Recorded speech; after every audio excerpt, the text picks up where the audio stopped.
përbërë që menjëherë pas përfundimit të fjalës së ish kryeministrit Sali Berisha janë hedhur vetëm disa koktej Molotov dhe më pas ka ndërhyrë policia, së pari siç e thash edhe një herë nëpërmjet efektivëve civil dhe më pas menjëherë nëpërmjet forcave të ndërhyrjes së shpejtë, çka ka sjell arrestimin apo shoqërimin e disa prej protestuesve të një. Këto janë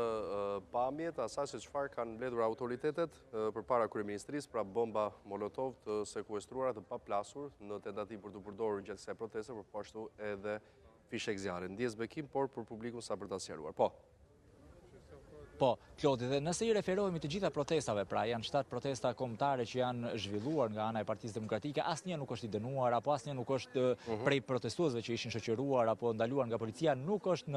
në qelitë e burgut. Por ajo çfarë vlen të theksohet që me këtë protestën e sotme dhe me ndërhyrjen e menjëhershme dhe të papritur të policisë së shtetit direkt tek grupi i zjarrit, duke shoqëruar disa prej personave të cilët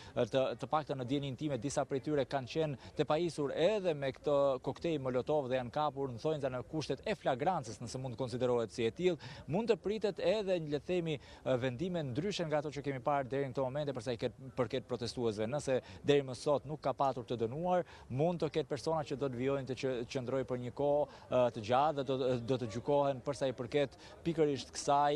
goditjes së forcave të policisë